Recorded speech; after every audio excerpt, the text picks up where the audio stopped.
Hello, everybody, and welcome to the Spoiler Warning Podcast. This is review number 686 with a review of I'm Your Man. I'm Christopher Schnese. And I'm Stephen Miller. And if you're joining us for the first time, the Spoiler Warning Podcast is a weekly film review program. Each week in the show, we're going to dive in, debate, discuss, and argue over the latest films coming to a streaming platform near you. This week, I'm Your Man is a little film that we were going to potentially catch at one of the festivals this year, but it is now available for everybody on VOD. I believe this was also not premium VOD. It was just like a normal $6 rental. Yeah, I think it was cheap. So get ready. We're going to talk about it. This is our fourth episode we're recording in a row, so we're just going to dive into this episode because we're barely hanging on here. But yeah, so we're going to listen to a trailer for this German film, and then when we come back, we're going to give you a review.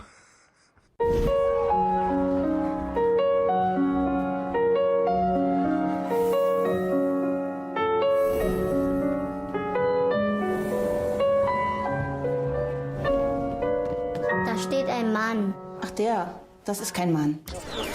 Das ist ein Roboter. Die testen mich, scannen mein Gehirn, Multiple Choice ohne Ende. Und was kommt dann dabei raus? Dein Traumpartner ist ja schon für dich gebaut. Pass mal auf, Tom. Ich bin nicht auf der Suche nach einem Partner.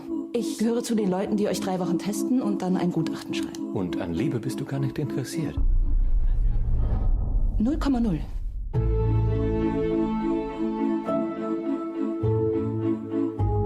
Das ist etwas, wovon 93% der deutschen Frauen träumen. Dann kommst du vielleicht selber drauf, zu welcher Gruppe ich gehöre.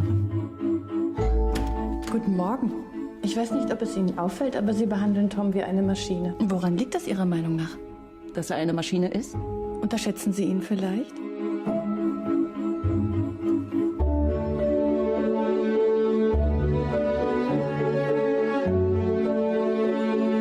Also, wie ist das jetzt mit deinem Schwanz? Das ist also der Schwanz, den ich mir wünsche. Anscheinend. Es gibt einen Graben zwischen uns. Ich gehe hier zurück und dann werde ich gelöscht. Heißt es bei euch nicht, Liebe überwindet alle Grenzen?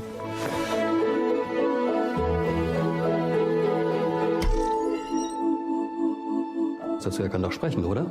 Tom ist ein freundlicher Roboter. Sag mal, hat er mich jetzt gerade verarscht? War einfach so naheliegend. All right, so that was the trailer for I'm Your Man.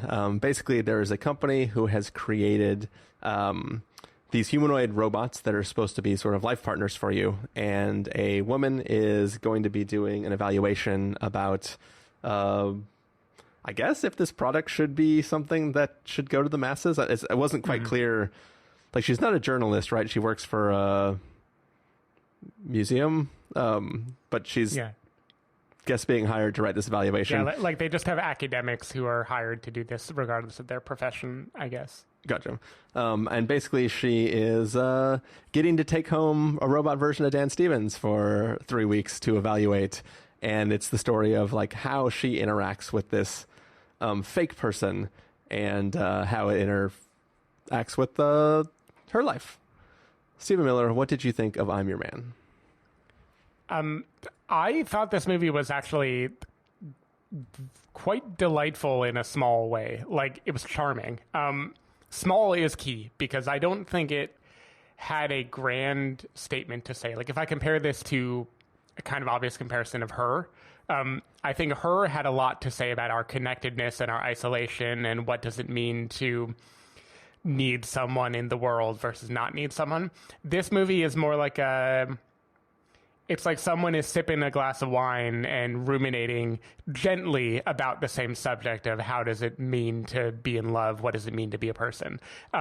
It's a very light movie, but from beginning to end, I found it like a total joy to watch. I laughed out loud. I chuckled out loud, I guess. I COL'd multiple times watching this movie. I think everyone is just quite likable in it. I like the Maren Eggert who plays Alma. Dan Stevens, I think, does a really good job. I don't speak fluent German, so I don't know how well he pulls off everything. But as a kind of comic robotic presence, I think he just delivers on the like being the dreamboat and then also being robotic premise. there were a bunch of things about what it means to be perfect and why perfect maybe isn't desirable that I thought were pretty funny. Like, there's a moment when he cleans her apartment and she doesn't like that he's reorganized everything. And so he says like, like in about 7 minutes, I'll be able to have returned everything exactly to where it is. And so she leaves and comes back and he's like, I'll dirty your windows again in just a second. That's all I have left. They're just little like lightly comic things about like the absurdity of being alive and what we care about and what we don't care about that it just got me in a little like brain tickle place. I feel like it kind of fizzles in the third act. I wanted it to have a big conclusion and it doesn't. But I thought it was, I don't know. I thought it was charming and I was pleasantly surprised. I was kind of not wanting to watch this very much compared to anything else on our list because I thought it was going to be homework. I was like, okay, this is a sci-fi something with Dan Stevens. It's probably going to be really fucking cringy, but whatever. I'll give it a go. And I was surprised by how much I was like just happy watching this movie. So it did me well. I hope you found it enjoyable too, because I found it like kind of trifling but delightful in its own way. Yeah, I didn't think it was going to be homework. It was actually one that like I was interested in, you know, partially because of Dan Stevens, but partially because of just the premise of what's going on here.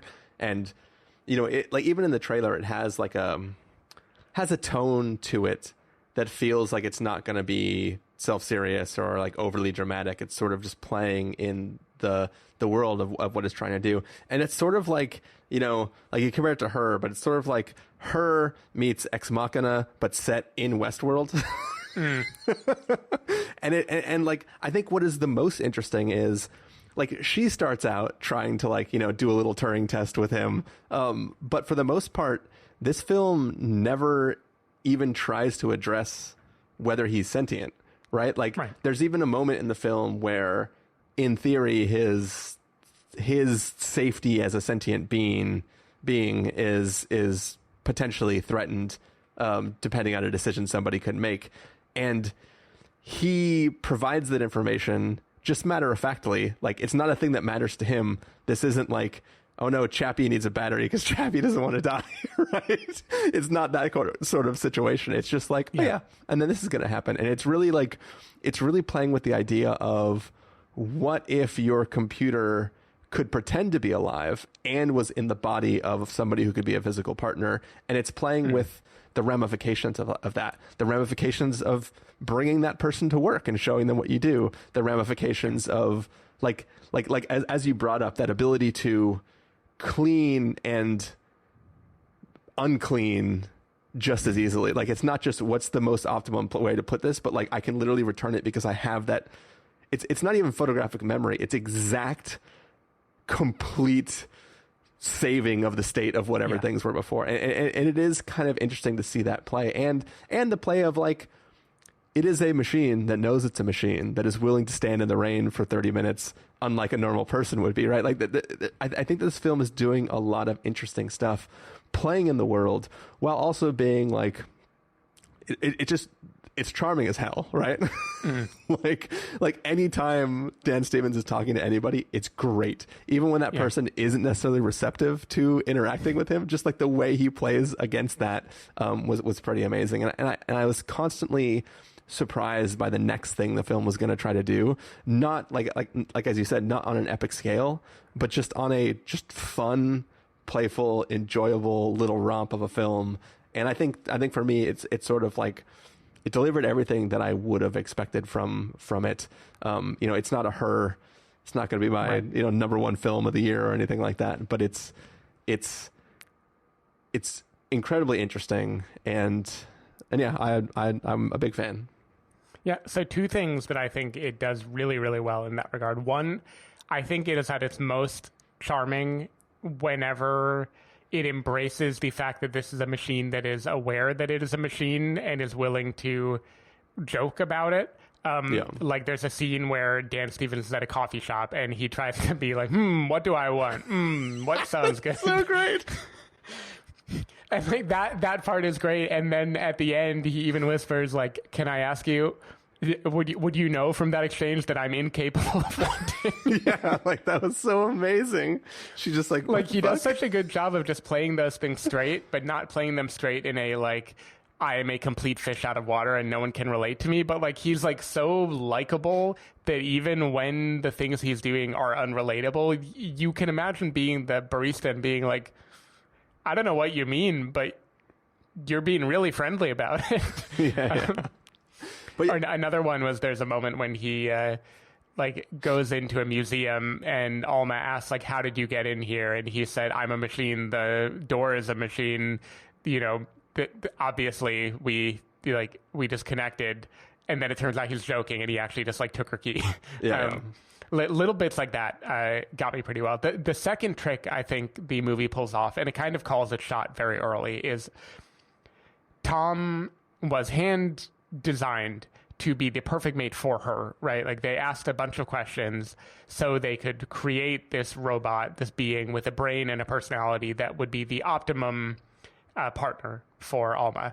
And he says at the very beginning, I'm going to learn from your feedback and get better over time. So if there are things that bother you about me, don't worry, I will improve at like an alarming rate based on your feedback. And I think the movie does that because like at the beginning, the jokes about Tom are all wrapped up in the idea that he is a machine who thinks he knows what it means to woo a woman. He thinks he knows what women want, but it is coming off clunky. Like he thinks they want like rose petals and, you know, bottle of wine, and they want everything to be perfectly romantic. And it kind of seems like he's going to come in the first night and be like, so where do we have sex, huh? This is what you like, right? Like he's very tone deaf about it. And that source of comedy kind of goes away by the second half of the movie because he has indeed learned more about her. He's learned how to be more human-like in a way that is appealing to her in the audience. So I just think it's a fun nature of his performance. Like, I wonder how much it was shot chronologically or not, because I think Dan Stevens does become more human-like as the movie goes along, and I think that's an effective little trick that it pulls. Yeah. One of the other things I really like, too, is that, like, you know, the woman who's evaluating him is, like, first of all, the worst evaluator ever, who's like, clearly this is a shitty thing. I don't think anybody needs it. Like, I'm just annoyed to have you around me. And part of this film is obviously her trying to soften up to that and you know, learn to be different or accept him for what he is. But the times that she is shocked by his reaction to things is when he can improvise in the moment when she is interacting with other people. And it's like seeing him look at a scene, understand it in a very human way that is probably not obvious to some people, and then play his cards perfectly to help what that situation is. Like when her ex comes by, like the way he's able to navigate that situation and like build up a narrative for what he does for work, what he's doing there, why he is staying at the house right now, and like all that kind of stuff. Like I really like those interactions where it's like she's like, huh, all right. Like that was cool. And it's like a trick the movie is pulling off, because why is that so delightful for us? Like, really, this is just an actor and an actress playing two people having a normal human experience that would be pretty typical in any movie. But because we have bought into the idea that this is a robot who is surprising someone with how much they understand what it means to be a person, it becomes like very, very charming and fun and like impressive to watch him do these things and navigate social situations. It's like a cheat code the movie is pulling off, where because we bought into Dan Stevens being a robot, everything he does is like 10 times more charming because a robot pulled it off. That is true. Yeah, the movie does. I couldn't tell what the movie believes about the imagined pasts of these robots that are created. There's a moment, I don't know if it would be too spoilerly or whatever. There's a moment where it seems like he is based on a real person, and in fact has the memories of that person. And I don't know how much is that him yes-anding her because he is such an intuitive person, and how much is like her original psychoanalysis spawned all of the I don't know. I couldn't totally tell what the movie was doing with that part. I didn't know if you had feelings about it. So it's one thing I was kind of going to bring up. Like, that's kind of why I made the comparison to Ex Machina. Because in Ex Machina, it was implied that this version of her was built for, Donald Gleason, based on his social media profile and like all these different things, where it's like they pulled data that was not directly asked to him as a question, but like all his interactions with the rest of the world, like, supercomputers just like totally crawled everything that he's ever touched and created a lot of the personality quirks and look and everything like that based on that. So I kind of just took it as implied that the company did their homework and that some of it is real time him adding information, but also some of it is like feeding back to the servers, where like obviously there's a scene where they're talking about like, oh, we don't track the position at all times, but to track the position at all, you would need some way. Like if you can turn on the tracking, it means you have a connection to it. So I feel like all the data is not necessarily being processed on device. It's, being sent up to the cloud, and all the other interactions that she has can still be put into something. Because I doubt like any of those multiple choice questions she was given were, is there anybody who you interacted with in your past? Like, yeah, I guess this exists in Germany without GDPR. It's part of the premise we have to accept. It's a post GDPR Germany. Any last thoughts, Stephen, on this movie? Not really. The only other comparison I wanted to make that I think is kind of fun to think through is The One I Love, which kind of gets at the heart of like what would it mean to be with the perfect person. But I don't know. That's just another thing that was tickling me while watching it. Yeah. Well, according to one old man in the film, it would be great. Yeah. Yeah, I don't think there's any reason to try to push this one longer, so we can just get to our verdict, Stephen. If you were going to say must see, recommend with a caveat, wait for rental, pass with a caveat, or a must avoid, what would you give it? If I were trying to really match like star ratings to spoiler warning ratings, I would have to give it a recommend with a caveat, but I want to give this a must see. I think for what it wants to do, this is like charming and delightful, and it didn't need to be any more, and I was completely happy with it. And I kind of feel like most anyone should be pretty happy with this movie. So Dan Stevens is a lot of fun. The whole movie just takes on a kind of joyful, light tone, and I was a fan. Nice. I'm not going to give it the little bump up. I'm going to leave it as a recommend with a caveat. I really very much enjoyed this film. It could have also been that I watched like 5 movies this weekend, binged an entire season of a show, and then binged like half a season of another show. So it's just like nice to have this little break in there of just something that's just so fucking charming. And I'm not translating that into a full must see for anybody, so I'm going to leave it as a recommend with a caveat. But it's still great. I enjoyed it, and yeah, like you said, I don't think anybody who watches it will be disappointed in it. It just might leave them the second it's done, like it's a robot being powered off or reset. Yeah, it is definitely a small movie. Yeah, doesn't stay with you for too long. But yeah, that's our review of I'm Your Man, Stephen Miller. If people want to find you throughout the week, where can they do that? People can find me at twitter.com/sdavidmiller or sdavidmiller.com, or just turn on the tracker. People can find me at ChristopherInRealLife.com or twitter.com/ChristopherIRL. You can find the podcast over at thespoilerwarning.com, where you can get a bunch of the back episodes of the show. If you want to subscribe to the show, you can do so on Overcast, Stitcher, Apple Podcasts, or wherever podcasts are found. If you want to know when the episodes go live, you can follow us at twitter.com/spoilerwarning, facebook.com/thespoilerwarning, or instagram.com/thespoilerwarning. If you want to get a hold of us directly, you can send an email to fans@thespoilerwarning.com, or you can use the contact form on our site. Music for this episode will come from the soundtrack to I'm Your Man, hopefully. So hopefully you're enjoying that. And yeah, that's it. We're finally done for this week. And by this week, I mean, whenever this episode comes. Probably the rest of the year.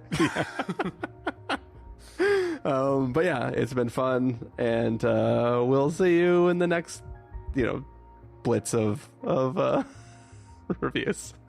Bye. See ya.